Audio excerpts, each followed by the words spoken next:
Salut à tous, nouvelle vidéo en Australie et plus précisément on est à Magnetic Island aujourd'hui. Donc on a pris le ferry, à peu près 40 minutes de traversée. Ça nous a coûté 30 € aller-retour pour deux, donc c'est pas très cher.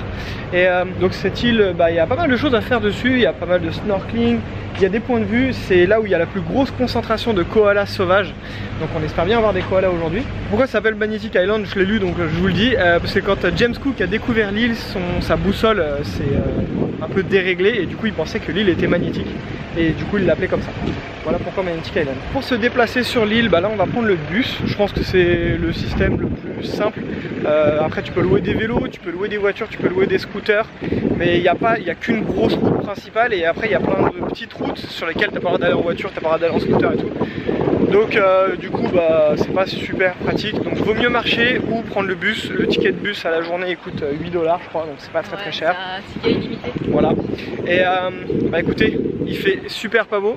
Il y a un max de nuages derrière nous, donc on est un petit peu dégoûté, mais bon, on verra bien quoi. Donc c'est parti pour la visite. Hein. Bon, pour le bus c'est pas très compliqué, hein. Il n'y a qu'une seule route, voilà, en vert. Et il n'y a pas beaucoup d'arrêts de bus, nous on est tout en bas ici. Et après tu as toute la partie ouest de l'île où c'est beaucoup plus sauvage, mais bon visiblement il n'y a pas grand chose à y faire parce que il n'y a pas de route, il n'y a rien. Et après les horaires, il n'y en a pas beaucoup, il y en a quasiment toutes les heures à peu près. Et ça change pas grand chose que ce soit en semaine ou le dimanche. À part que il y en a un minuit et là en semaine à 6 h le matin, sinon ça change pas grand chose. Mais par contre il faut faire gaffe à ça, hein, c'est que toutes les heures. Donc nous par exemple on prend le ferry retour à 17 h, donc il faut qu'on fasse gaffe parce que le dernier bus il est à 16 h 20.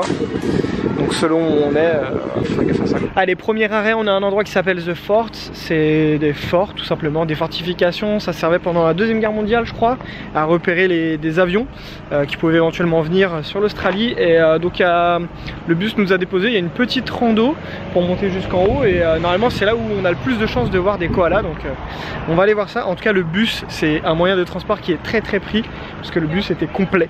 J'imagine que la rando ça doit être par ici. Bon, on attaque la petite marche et il n'y a plus qu'à ouvrir les yeux hein, pour repérer des koalas. Après il y a un peu de monde, donc je suppose que si les gens devant en voient, et on sera vite au courant. C'est pas mal quand même. Et je pense que le temps va se dégager, on va avoir du beau temps cet après-midi, je le sens, j'y crois.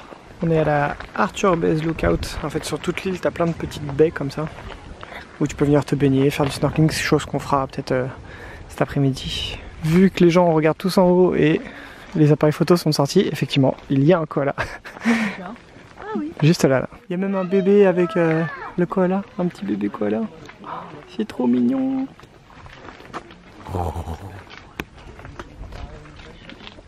Bon, on n'a pas eu besoin d'attendre trop longtemps. Un premier koala sauvage et en plus avec un petit bébé, ça c'est la première fois qu'on... Ouais. C'était trop mignon. Mais bon, fatalement, ça va, il n'y a pas un si gros groupe que ça, mais bon, on doit être une quinzaine de personnes et tout le monde s'arrête pour faire des photos fatalement. Et hop là, un deuxième. Et en plus, toujours avec un petit bébé qui est en train de dormir. Oh. Il y en a un autre juste là. Je sais pas si on se rend peut-être pas compte, hein, mais genre vraiment, je pourrais presque le toucher quoi. Il est à côté. La pêche, ils sont sereins parce qu'ils dorment pas très haut. Ouais, mais bon, en même temps, tu sais, ils sont vraiment sur des jonctions de branches. Ils peuvent pas dormir en haut d'une branche. Ouais, je sais pas. Ils peuvent pas se tenir. Ouais, avec le vent, ça risque de les faire tomber. Peut-être. The Fort Circuit, 800 mètres. Oh, ça fait une petite rando tranquille. Enfin, une petite rando, oui, vraiment une petite marche tranquille plutôt, je dirais. Wow. Ça, c'est de la jolie vue. Hein. La couleur de l'eau. Bon, comme c'est un ancien fort, il y a différentes petites bâtisses comme ça, puis il y a des panneaux qui expliquent ce que c'est. Donc ça servait je pense pour les munitions, et maintenant ça sert pour les chauves-souris. On va aller voir vite fait. Bon, c'est tout vide en fait. C'est juste des pièces d'entreposage quoi. Avec des débuts de nid de méga guêpes ou frelons ou je sais pas quoi sur les murs. Mais effectivement ça fait des beaux endroits pour des chauves-souris. Là il n'y en a pas. Et là elle me dit qu'elle a vu un autre koala. Ah oui. Il y en a un autre ici, mais bon il est un peu perché. Toujours en train de pioncer hein. C'est magnifique. Du coup tu crois que là où c'est plus clair c'est un banc de sable ou un Ouais, je pense. barrière de corail peut-être? C'est trop beau. Ça donne envie d'aller sur le rocher là-bas là. Fatalement le fort il servait pas que à repérer les avions, il servait aussi à les défoncer. Donc après il y a des armes. Bon fatalement il n'y a plus rien, mais c'était là qu'étaient les gros guns. Enfin un petit peu d'escalade. Elle en a avec son vertige la pauvre, parce que je lui fais pas faire. Je te fais pas mal hein.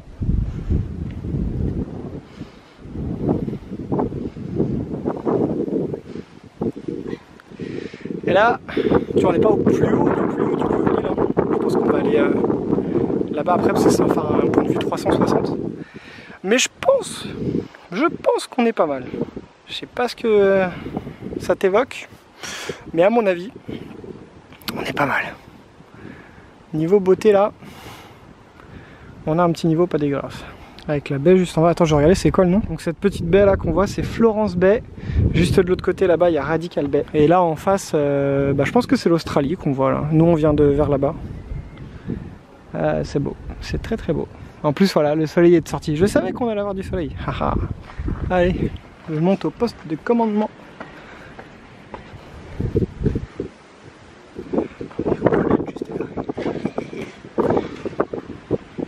Et on a vu un peu cette fois, tu vois, sur le reste de l'île. Il fait pas beau là-bas. La baie qu'on peut voir là, c'est Horseshoe Bay, je pense. La chaussure du cheval. Un peu bizarre comme nom, mais bon. Et voilà. Là, on est au fort. C'était le poste de commandement, on était juste avant. Et ça, c'est vraiment le fort. Donc je pense que c'est là où ils vivaient. Ouais, c'est ça. Oh! T'entends? Ah, il doit y avoir un petit truc dedans, je pense. Ah oui, autant les autres trucs sont un peu à l'abandon, autant ici c'est tout rénové. Ah.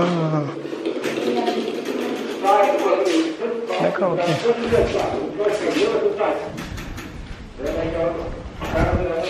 C'est la guerre. Allez, cette fois t'as une vue à 360 là. On voit les gens qui font du jet ski là-bas. Je sais pas comment on fait pour aller dans cette baie, mais j'aimerais bien qu'on y aille après. Bon, je vais aller à la recherche d'une petite géocache rapidement, parce que je l'ai vu qu'il y en avait une vraiment pas loin. Et j'ai essayé d'en faire un peu tout le long du road trip quand j'allais courir. Et maintenant je vais essayer d'aller faire celle-ci, qui normalement ne devrait pas être très très dur à faire. Elle est juste là, la petite cache, elle a été trouvée il n'y a pas si longtemps que ça. Voilà, elle est là la belle. Yay! Tu vois qu'il n'y a pas grand chose. Hein. Et encore, je crois que c'est la partie la plus peuplée ici. Enfin, peut-être pas ici, parce qu'il y a la ville là où on a pris l'embarcadère. Mais ce que je veux dire, c'est que les montagnes derrière, là, il n'y a vraiment rien du tout, quoi. On est en train de redescendre et visiblement, les koalas ne bougent pas du tout. Et il y a toujours autant de monde en train de faire des photos. Nous voilà à Horseshoe Bay. Donc, c'est plutôt cool. Il y a un petit marché. Il y a l'eau derrière. Ici, c'est très connu. Enfin, tu viens surtout ici pour pouvoir faire des activités nautiques. Du louer un bateau ou faire du ski nautique ou faire du jet ski, ce genre de choses. Et également pour manger, il y a Picnic Bay, donc c'est pas loin de là où on est arrivé. Et il y a ici aussi, donc non, je pense qu'on va manger ici ce midi, on n'a rien prévu. Le repas c'est fini, c'était bon. Par contre c'était un peu long, quasiment 1h30 pour être servi et pour manger. Et bon, on va quand même jeter un petit coup d'œil à la plage, histoire d'eux. Hein. Ah ouais, il y a beaucoup de méduses. Et à première vue aujourd'hui il y a des risques assez faibles, mais bon, faire attention quand même à première vue. La plage est jolie, hein. C'est joli la plage. L'eau est à 22 degrés. 22 degrés, c'est pas mal. Bon, il était à 13h50, il est 55, donc je crois qu'on l'a loupé pile poil.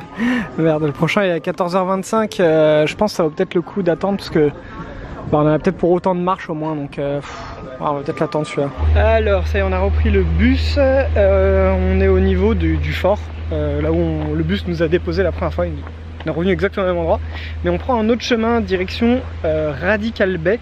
Donc c'est une route qui s'appelle Radical Bay d'ailleurs, qui emmène à plusieurs baies et la dernière c'est Radical Bay. Mais on va s'arrêter avant, donc on va profiter, peut-être se baigner un petit peu, ça recommence à se couvrir mais bon. Donc j'ai acheté un masque et un tuba, donc peut-être faire un petit peu de snorkeling. Et puis bah après ça nous emmènera sur la fin de la journée, il nous restera un truc qu'on veut faire, mais ça sera pour la fin d'après-midi. Et le prochain bus on a dit quoi, 16h20 16h20, donc on a à peu près un peu moins de 2 heures là, voilà, pour pouvoir profiter de la plage tranquille. Allez, direction Arthur Bay. Il y a l'air d'avoir un petit peu de monde, hein. Il y a un parking, il est presque plein. Bon, il n'y a pas l'air d'avoir 60 000 personnes non plus, hein, mais il y a écrit que tu peux faire du snorkeling. Par contre, il n'y a pas droit aux chiens. On dirait qu'il va y avoir des crocodiles là. Surtout qu'on commence à arriver dans une région où il y en a, donc c'est pas très drôle en fait. C'est très joli. Ah, dommage que ça soit couvert, parce qu'avec du beau temps ça va être magnifique. Et ouais, c'est assez sauvage, mais c'est vraiment beau. En vrai, on s'est posé un petit peu, mais vraiment un petit peu quoi. La plage est sympa, mais l'eau est bonne. Elle est baignable, mais c'est pas genre tu rentres dedans en mode oh trop bien, trop cool, tu vois, c'est un peu fraîche quand même.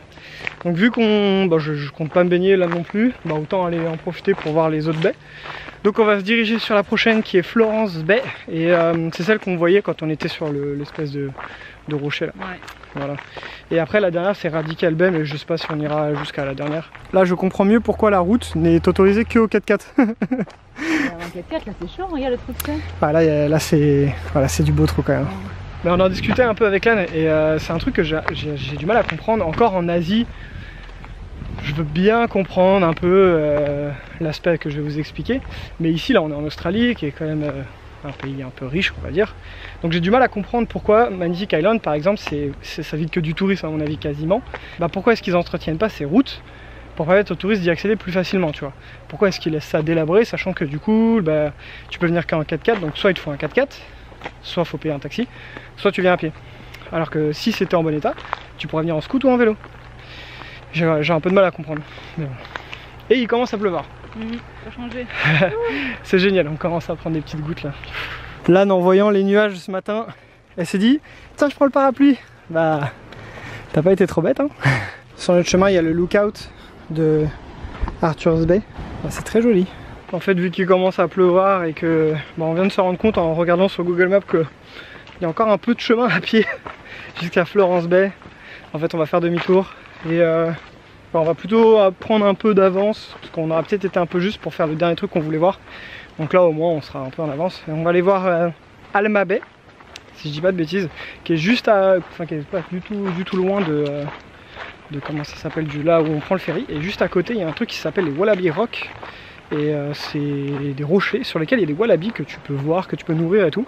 Ça a l'air hyper cool. Donc on va se diriger vers ça tout simplement. Tu peux louer des petites voitures comme ça un peu en mode Barbie.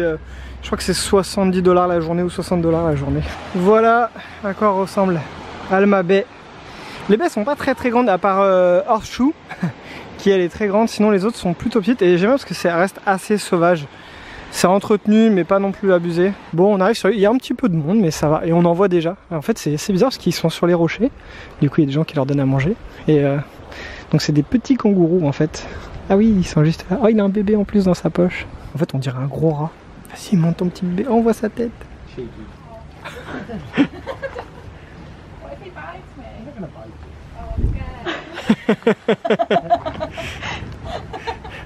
Oh, there's another one here. Ah, c'est un petit bébé. Il est tout petit. C'est trop mignon. C'est vraiment rigolo qu'ils vivent plus ou moins. Enfin, je pense qu'ils vivent dans la forêt derrière, mais comme il y a plein de rochers pour venir nous voir, fatalement les gens donnent à manger. C'est très rigolo quoi. C'est hyper agile en tout cas. Regarde, on voit le bébé dans sa poche. C'est trop mignon. Je pensais pas qu'il y en avait autant. Ah, il y en a vraiment beaucoup, c'est abusé. Hein. Ah bah voilà. Voilà, c'est sur ces belles images de wallaby qu'on va se quitter. Franchement, on aurait dû acheter des graines aussi. Ouais, bon. Tu peux ramener des carottes aussi, mais ils ont l'air de vraiment plus apprécier les graines. J'espère que ces petites images elles vous ont plu. Nous, franchement, Magnific Island, c'était cool. Hein. Ça vaut vraiment le coup, hein. Ça vaut le déplacement. Ouais, franchement, ça vaut le déplacement. Si t'as du soleil, c'est mieux, mais ça vaut vraiment le déplacement. Ça va, on a eu du soleil genre 2 heures, c'est pas mal quand même. Ouais. Parce qu'une fois sur place, tu peux faire que des choses gratuites. Ouais. Les plages. Bah nous on n'a rien dépensé à part non, à part le resto, ouais, parce que les spots où tu vois les animaux, c'est gratuit. Ouais, c'est ça. Voilà, t'es un peu discret, tu respectes l'endroit, c'est vraiment accessible. Après je pense que tu peux rester une nuit, donc faire 2 jours si tu veux faire du ski nautique, si tu veux explorer l'autre partie de l'île, tout l'ouest, parce qu'on n'a pas du tout fait l'ouest, et faire du snorkeling, parce qu'on n'a pas pu non plus avec la météo un petit peu, puis l'eau n'était pas très chaude. L'été je pense que c'est un peu mieux. Bref, voilà, là nous on va se diriger vers le ferry, parce qu'il faut pas louper le ferry tout simplement. Voilà, on espère que cette vidéo vous a plu, nous on a passé un bon moment. N'hésite pas à t'abonner si tu veux rien louper, le road trip en Australie c'est bientôt la fin, il ne reste que quelques jours. Ouais. Mais ça va être quelques jours vraiment assez ouf, voilà. On vous en dit pas plus. Bah écoutez, on se retrouve demain pour une nouvelle journée en Australie. Salut, ciao!